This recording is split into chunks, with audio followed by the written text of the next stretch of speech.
तो नमस्ते बच्चों, स्वागत है हमारे इस नए एपिसोड में। तो जैसा कि हमने पिछला वीडियो में जो है पढ़ लिया था मुख के बारे में, और हमने बोला था कि अगले वीडियो में हम लोग जीभ के बारे में, दांत के बारे में पढ़ेंगे। तो आज हम लोग पढ़ते हैं जीभ के बारे में कि जीभ क्या होता है। जीभ पता है क्या होता है? हाँ, जीभ तो ही सब कुछ है भैया। जीभ ही खाते हैं तो पकौड़े खाते हैं, तो जीभ के कारण ही तो मज़ा आता है। जीभ नहीं रहेगा तो भैया खा के क्या फ़ायदा ना, फ़ायदा तो होगा लेकिन मज़ा नहीं आएगा वो वाला। तो देखते हैं जीभ का क्या काम होता है हमारे लिए। तो क्या बोले, सबसे पहले कह रहा है कि जीभ, क्वेश्चन कह रहा है हम जो भी टॉपिक पढ़ेंगे क्वेश्चन के माध्यम से पढ़ेंगे, ताकि आपको फिर क्वेश्चन बनाने के लिए ज़्यादा दिमाग की ज़रूरत ना पड़े। ऐसे दिमाग की ज़रूरत तो है, बट फिर भी समझने के लिए आपको क्वेश्चन के माध्यम से समझाया जाए तो अति सुंदर। ठीक है, जैसे क्वेश्चन कह रहा है कि जीभ के बारे में वर्णन करें और उसके कार्यों को लिखें। जीभ के बारे में वर्णन करना है और उसके कामों को लिखना है, कार्यों को लिखना है। तो हमने लिखा है यह मोटी मांसल रचना है। ये क्या मांस वाली रचना है? ये जीभ जो है उसमें क्या रहता है? मांस ही मांस रहता है, उसमें हड्डी रहता है क्या? नहीं, मांसल रचना है जिसे हम हर दिशा में घुमा फिरा सकते हैं। जीभ को क्या कर सकते हैं? हर दिशा में, आगे पीछे, ऊपर नीचे सभी दिशा में घुमा फिरा सकते हैं। इस कारण भोजन के साथ लार आसानी से मिल जाता है।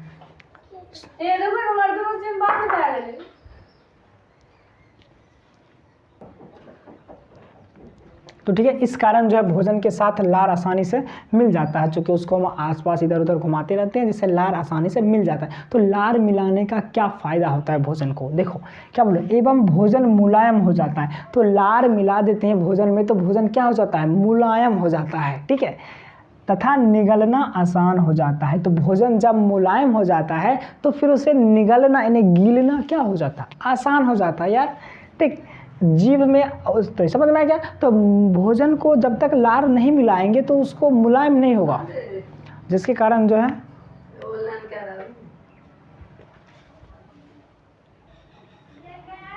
तो ठीक है, तो भोजन मुलायम हो जाता है, जिसके कारण हम आसानी से निगल लेते हैं। ठीक है, अब भोजन मुलायम नहीं होगा तो जैसे मतलब कोई भी भोजन ले लो और मुंह में निगलने की प्रयास करो तो नहीं निकल सकते, क्योंकि वो मुलायम नहीं होता है।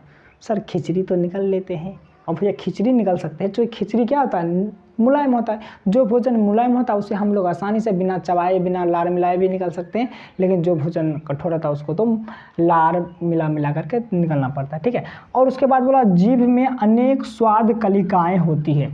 जीभ में क्या होती है? स्वाद कलिकाएँ। स्वाद कलिकाएँ के काम क्या होता है? स्वाद को पहचानना। भैया ये क्या है? कड़वा है, ये मीठा है, ये है, ये वो है।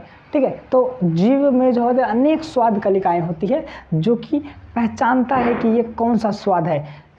ठीक, तभी तो मज़ा आता है, स्वाद को ही लेते हैं तभी तो मज़ा आता है। पहले के लोग, आदिवासी लोग क्या करते थे? सिर्फ कच्चा खाते थे, उनको स्वाद का क्या पता ना, सिर्फ खाते थे, आराम से निकल जाते थे, मतलब चबा के। लेकिन हम लोग जो है एकदम तो स्टैंडर्ड है भैया, सब चीज़ में स्वाद खोजते हैं, बिना स्वाद की चीज़ हम एक भी ना खाएं। ठीक है, वही कह रहा है। तो जिसके कारण हम भोजन के स्वाद को पहचानते हैं। इसके अलावा जीभ हमें बोलने में भी मदद करता है। अगर जीभ नहीं रहेगा तो हम भैया बोल नहीं पाएंगे। ठीक है, तो ये हमारा रहा जीभ के बारे में। समझ गया? जीभ आपको आशा करते हैं कि समझ में आया होगा कि जीभ क्या क्या काम आते हैं हमारे। सबसे पहले वो भोजन को क्या करता है? लार मिलाता है। जीभ नहीं रहेगा तो फिर हम भोजन में लार नहीं मिला पाएंगे, और लार नहीं मिलाएंगे तो हम भोजन को गील नहीं पाएंगे, उसका पाचन नहीं हो पाएगा। जो कभी कभी देखते हो कि जल्दी जल्दी में हम बिना ज़्यादा चबाए या बिना लार मिलाए ही अंदर गिलते हैं, जिसके कारण हमारा पेट खराब हो जाता है, क्योंकि उसका अच्छा से पाचन नहीं हो पाता है, भोजन मुलायम नहीं हो पाता है। इसलिए हमें क्या करना पड़ता है? अच्छी तरीके से बोला जाता है चबा करके, शायद 30 या 32 बार चबा करके बोला जाता है अंदर के लिए, फिर मज़ा आएगा, भोजन आराम से पचेगा। ठीक है, तो आशा करते हैं आपको जीभ समझ में आ गया होगा। जीभ के बारे में आपको सारी जानकारियाँ मिल गई होंगी जो जो ज़रूरी है। तो फटाफट इस क्वेश्चन को नोट कर लीजिए। हम चलते हैं अगले टॉपिक की ओर।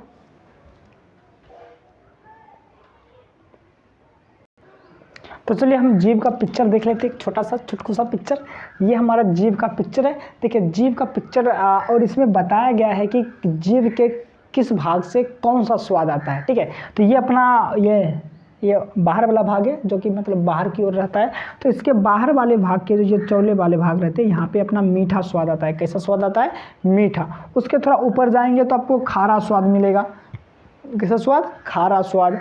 और उसके थोड़ा सा ऊपर जाएंगे तो यहाँ आपको कड़वा, एक मिनट, कड़वा नहीं, खट्टा स्वाद मिलेगा। क्या मिलेगा? खट्टा। यहाँ पे खट्टा स्वाद मिलेगा। फिर लास्ट वाले भाग में हमको मिलता है कड़वा स्वाद। ठीक है, तो आपको समझ आ गया होगा, यहाँ पे मीठा स्वाद, यहाँ पे खारा स्वाद, दोनों तरफ की बातें वही है।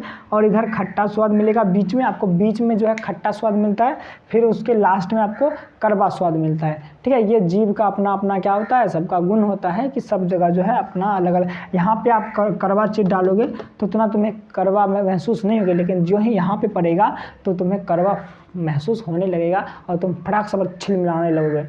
ठीक है, अगर मीठा कुछ लेना है तो जी के इस भाग पे रखोगे तो जल्दी तुम्हें मीठा का स्वाद आ जाएगा। तो फटाफट इस चित्र को भी बना लीजिए, बड़े प्यार से हमने बनाया है आपके लिए। तब हम चलते हैं दांत की ओर।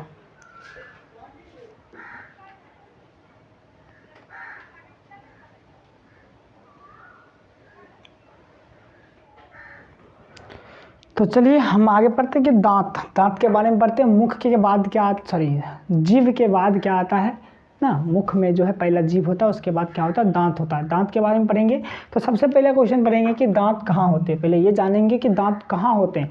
सिंपल, दांत कहाँ होते हैं? मुंह में होते हैं, यानी मुख में होते हैं। चाहे मुख बोल दो या मुख गुहा बोल दो, तो दांत जो है मुख गुहा में होते हैं। ठीक है, और इसका मुख्य काम क्या होता है? दांत मुख में होते हैं, इसका मुख्य काम क्या होता है? भोजन को चबाना होता है और चबा चबा करके महीन महीन टुकड़ों में बांटना होता है। यही तो अपने मुख का काम है, सॉरी अपने दांत का काम है। ठीक है, तो यहाँ पे क्या हो जाएगा? इसका मुख्य काम भोजन को चबाकर महीन भागों में बदलना है। ठीक है, ये भोजन को क्या करता है? महीन भागों में बदल देता है। ठीक, आसान। उसके बाद बोला मनुष्य में कितने बार दांत निकलते हैं? मनुष्य में कितने बार दांत निकलते हैं?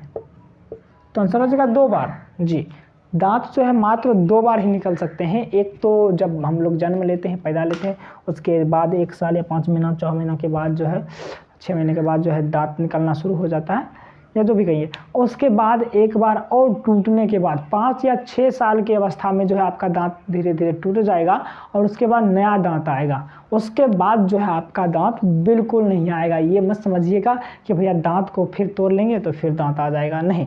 बस 2 बार ही दांत आपकी पूरी उम्र में आने वाली है। एक दांत जब बचपन में और एक दांत कभी 5 या 6 साल के बाद टूटना जब आरंभ होगा तब ना। बीच में भी हो सकता है टूट जाए तो आपको बीच में भी आ जाएगा, लेकिन दांत आपके 2 बार ही आएंगे। ठीक है, जब इसीलिए बूढ़े आदमी के दांत टूट जाते हैं तो उनके दांत फिर से नहीं उगते हैं। इस बात को आप ध्यान रखिएगा। ठीक, आगे बोला शैशव अवस्था, यानी शैशव अवस्था में निकले दांत को क्या कहते हैं और उसकी संख्या कितनी होती है? उसकी संख्या कितनी होती हैं? ठीक है, कहने का मतलब है कि शैशव अवस्था यानी बचपन की अवस्था में जो दांत होते हैं उसे क्या कहते हैं? हम लोग भी ठेठी भाषा में कहते हैं, अरे दूध का दांत अभी तक टूटलो नहीं तो चल गली है, ये काम करे लो ना। तो मम्मी भी बोलती है, कोई भी बड़े आदमी हमको डांट करके ये बात बताते हैं तो उसे बोलते हैं दूध का दांत। क्या बोलते हैं? दूध दांत या दूध का दांत। ठीक है, और बोले उसकी संख्या कितनी होती है? तो भैया 20 होती है। ठीक है, बचपन में जो हमारे दांत होते हैं, दूध के दांत जिसे हम लोग कहते हैं, उसकी संख्या कितनी होती है? 20 होते हैं, 20। ठीक, आगे बोला एक वयस्क मनुष्य में कुल दांत कितने होते हैं? मतलब एक वयस्क अर्थात बड़े आदमी में कुल दांत कितने होते हैं? 32। आंसर क्या हो जाएगा? 32। ने बताया इक्के फैट में 32 दांत तोड़ दबो, बोलते हैं ना हम। तो सारा कुछ ज्ञान रहता है मैं इस बात की, तुम समझे? तो 32 दांत होते हैं एक वयस्क मनुष्य में। जबड़े होते हैं 2 जबड़े, एक नीचेला जबड़ा एक ऊपरी जबड़ा। तो ऊपरी जबड़ा में भी 16 दांत, नीचे जबड़ा में भी 16 दांत होते हैं। ठीक, तो ऊपरी जबड़ा में भी 16 दांत होते हैं और निचली जबड़ा में भी 16 दांत होते हैं। चलिए ठीक है, ये चारों क्वेश्चन उतार लीजिए, हम फिर आगे देखेंगे कि दांत के प्रकार कितने होते हैं। फटाफट उतार लीजिए इसको।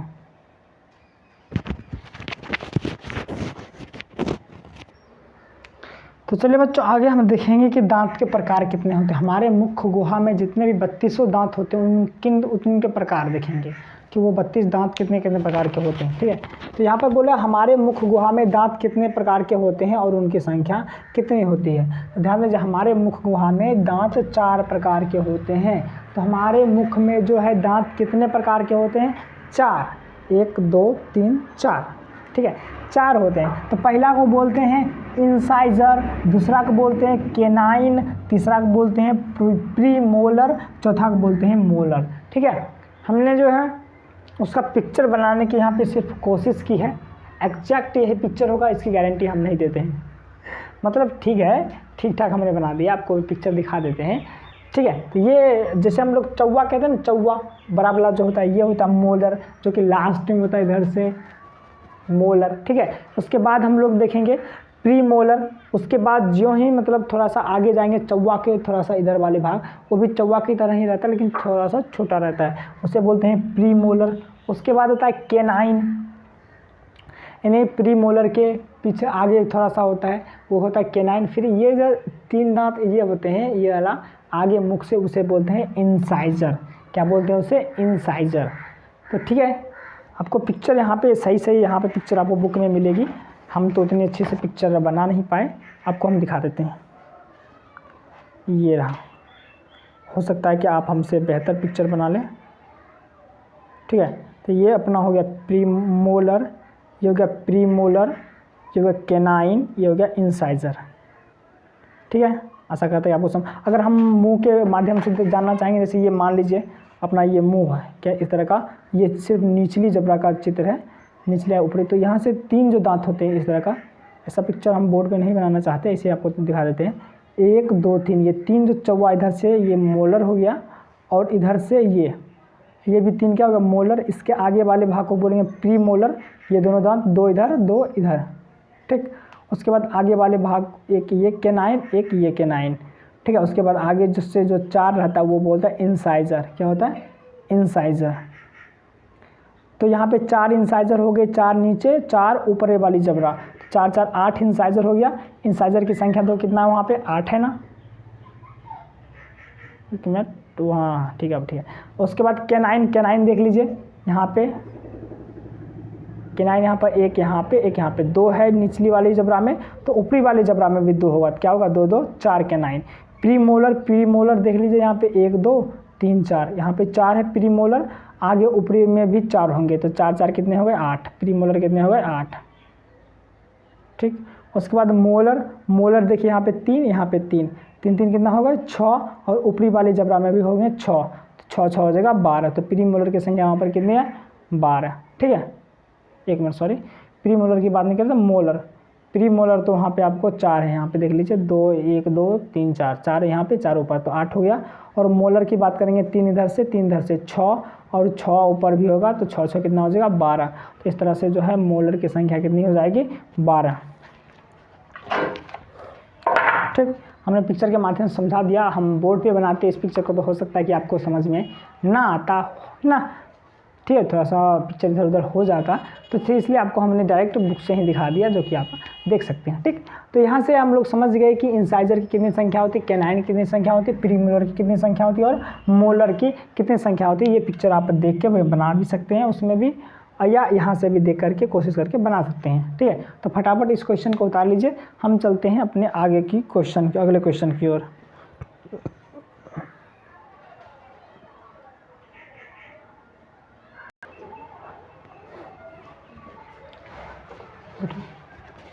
तो हम अगला क्वेश्चन देंगे, सभी प्रकार के दांतों के कार्यों को लिखना है, यानी कामों को लिखना है।